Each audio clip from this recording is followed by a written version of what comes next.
अस्सलाम वालेकुम। Properties of hydrogen bonding को डिस्कस कर रहे थे। आज जो प्रॉपर्टी हमने डिस्कस करनी है cleansing action of soap and detergent. Heading दे दो, cleansing action of soap and detergent, soap and detergents. कहते ये जो आपके साबुन वगैरह ये सर्फ वगैरह हैं, ये जो सफाई कर रहे होते हैं उसमें भी हाइड्रोजन बॉन्डिंग इन्वॉल्व होती है। क्या तो उसमें भी हाइड्रोजन बॉन्डिंग इन्वॉल्व होती है। अब किस तरह इन्वॉल्व होती है ज़रा गौर कीजिएगा। अच्छा, आपने कभी ये चीज़ चेक किया आपका साबुन बनता किस तरह है? सोप जो है, जो साबुन है वो बनता किस तरह है? तो इसके बारे में आपको थोड़ी सी इन्फॉर्मेशन दे देता हूँ। साबुन बनता किस तरह है? पुराने ज़माने में ना साबुन को बनाने के लिए पता क्या करते थे? राख लेते थे, यानी जिसको हम आम जुबान में स्वा कहते हैं। राख लेके उसके अंदर चर्बी को मिला के दोनों को हाई टेम्परेचर पे गर्म करते, यानी कि दोनों को मिला के गर्म करते थे। गर्म करने के बाद हमारे पास सोप तैयार हो जाता था। पुराने ज़मानों की बात कर रहा हूँ, जब सोप यानी कि नया नया तैयार करना शुरू हुआ तो इस तरीके से लोग घरों में तैयार करते थे कि राख को और चर्बी वगैरह या कोई भी तेल वगैरह लेके उसको मिलाते थे। मिलाने के बाद हमारे पास सोप बन जाता था। अब भी हमारे पास मार्केट्स के अंदर सोप इसी तरीके से बना, लेकिन थोड़ा सा रॉ मटेरियल चेंज हो गया है। अब राख की जगह पे यूज़ करते हैं सोडियम हाइड्रोक्साइड, और आपकी राख के अंदर ये वाली चीज़ मौजूद होती है और इसके साथ कोई ना कोई ऑयल मिलाते हैं। इन दोनों चीज़ों को मिला के हाई टेम्परेचर पे गर्म करते हैं। गर्म करने के बाद हमारे पास सोप बन जाता है। और सोप के साथ साथ एक और चीज़ बनती है जिसको हम कहते हैं ग्लिसरीन। क्या चीज़ बनती है? ग्लिसरीन। और जो आप ग्लिसरीन दांत यानी कि मुंह वगैरह जब पक जाता है तो उसको मुंह के अंदर लगाने के लिए हम इसको इस्तेमाल कर रहे थे। और वो किस वक्त बनती है? जब सोप बना रहे होते हैं, साबुन वगैरह बना रहे होते हैं। यानी सोडियम हाइड्रोक्साइड का किसी भी ऑयल के साथ हम रिएक्शन करवाते हैं और सोप बन जाता है। अच्छा, कभी भी कोई सोप के इंग्रेडिएंट निकाल के देखिएगा, आपको यहाँ पे कोई ना कोई ऑयल लाजमी मिलेगा। कोकोनट ऑयल, पाम ऑयल, यानी इस तरह का कोई ना कोई ऑयल लाजमी मिलता है सोप के अंदर। विदाउट ऑयल आपका सोप बन ही नहीं सकता, ये बात याद रखिएगा। अब ना मैंने यहाँ पे ऑयल की बात की है। ऑयल के अंदर मौजूद होता है फैटी एसिड्स। क्या होते हैं? Fatty acids. और आपने कोलेस्ट्रॉल वगैरह पढ़े होंगे, ये सारी की सारी चीज़ें बायो के अंदर। तो फैटी एसिड को ना, एक फैटी एसिड ये भी है हमारे पास, इसको कुछ इस तरह रिप्रेजेंट करते हैं, ये इस तरह। सही है, फॉस्फोलिपिड है ये वाला। क्या है हमारे पास? Fatty acid. अगर बात करूं ऑयल की, अगर एग्जांपल दो इसकी, फॉस्फोलिपिड दे सकते हैं। फॉस्फोलिपिड ये फर्स्ट ईयर की बायो के अंदर मौजूद है। फॉस्फोलिपिड्स, फॉस्फोलिपिड को रिप्रेजेंट करते हैं इस तरह। अब ये जो इतना हिस्सा होता है ना नीचे वाला, ये असल में अल्काइल ग्रुप होता है और ये होता है नॉन पोलर। ये क्या होता है? Non polar. और जबकि ऊपर वाला हिस्सा होता है पोलर। ये क्या होता है? पोलर। और आपने ना 9th क्लास के अंदर एक चीज़ पढ़ी है, लाइक डिसॉल्व लाइक प्रिंसिपल है, कि पोलर चीज़ें पोलर चीज़ों में हल होती है, जबकि नॉन पोलर चीज़ें नॉन पोलर चीज़ों के अंदर हल होती हैं। तो इसकी स्ट्रक्चर चेक कर लो, इसके अंदर पोलर शेप भी है और नॉन पोलर शेप भी है।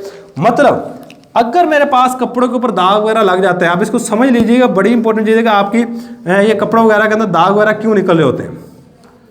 ये बेशक ये पेपर के अंदर नहीं आता ये वाला टॉपिक इतना ज़्यादा सही, लेकिन आपको थोड़ा बहुत पता हो। देखो कपड़ों के अंदर ना, कपड़ों को गौर से देखोगे ना तो आप कपड़े कुछ इस तरह के, ये मैं सपोज कर रहा था कपड़ों के अंदर दाग वगैरह लगा हुआ है। अब जैसा ही ये देखो, ये जो दाग होगा ना, ये हमेशा याद रखिएगा नॉन पोलर होगा। क्या होगा? Non polar. अब दाग पोलर क्यों नहीं हो सकता? पोलर दाग को आप पानी से निकाल देते हो। जो पोलर दाग होगा ना, वो पानी भी पोलर है। पोलर पानी जो भी चीज़ें आपके कपड़ों के ऊपर पोलर चीज़ें लगती है ना, वो पानी से आसानी से साफ हो जाती हैं। जबकि अगर नॉन पोलर चीज़ मतलब ग्रीस वगैरह लगती है, वो साबुन से उतरती अकेले पानी से उतरती नहीं है। सही, कोई तेल लग जाता है वो अकेले पानी से नहीं उतरता। क्यों? क्योंकि वो पानी के अंदर हल नहीं होता। जो चीज़ पानी के अंदर हल हो जाती है वो आसानी से उतर जाती है। तो अब होता क्या है कि हम जैसे ही ये सोप वगैरह इस्तेमाल करते हैं, साबुन वगैरह इस्तेमाल करते हैं, आपके साबुन की जो नीचे वाला हिस्सा होता है, ये देखो, ये हमारे पास साबुन है। साबुन के अंदर ये वाली चीज़ पाई जाती है, ऑयल। अब ये जो नीचे वाला हिस्सा है नॉन पोलर शेयर, मैंने कहा था नॉन पोलर शेयर को डिसॉल्व कर लेती है। अब नीचे वाला हिस्सा नॉन पोलर को अट्रैक्ट करता है। ये क्या हमारे पास? Non polar share. और जबकि ऊपर वाली शेयर क्या होती है? हमारे पास पोलर होती है। ऊपर वाली शेयर क्या होती है? पोलर होती है। और जो पोलर शेयर है ये वाटर के साथ हाइड्रोजन बॉन्डिंग बना लेती है। जब पोलर शेयर है ये पानी के साथ क्या बना लेगी? Hydrogen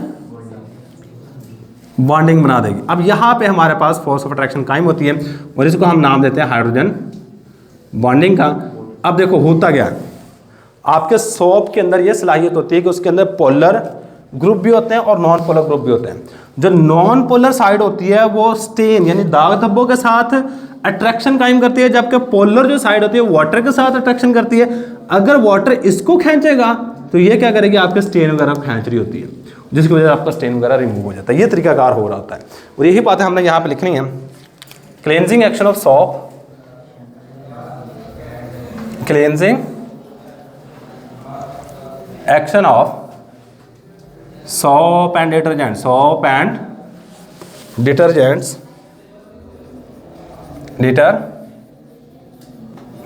is due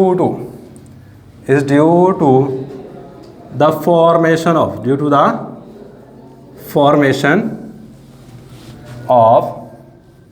hydrogen bonding. अगर कोई बच्चा इतना भी लिख देगा तो अनफ है, लेकिन अगर थोड़ा सा एक्सप्लेनेशन में जाएंगे तो कुछ ये वाली चीज़ें आपको लिखनी पड़ेंगी। Soap and detergent has, soap and detergent, जो सोप और डिटर्जेंट्स हैं हैज़ ये रखते हैं, has polar and non polar sides, and non polar sides. इनके पास पोलर साइड्स भी होती हैं और नॉन पोलर साइड्स भी होती हैं। जो नॉन पोलर साइड्स होंगी ये अट्रैक्शन कायम करेंगी स्टेन वगैरह के साथ।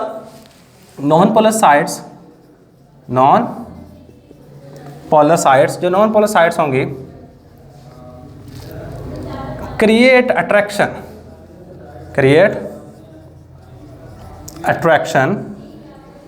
विद स्टेन्स, ये दाग धब्बों के साथ अट्रैक्शन कायम करती हैं। And polar sides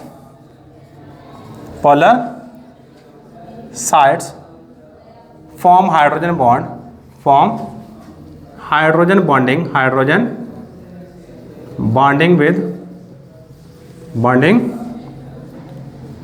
with water and stains are removed. और इस तरीके से हमारे पास स्टेन रिमूव हो जाए, एंड स्टेन्स आर रिमूव्ड। लो जी, ये था जी हमारे पास सारे के सारे इसकी एक्सप्लेनेशन।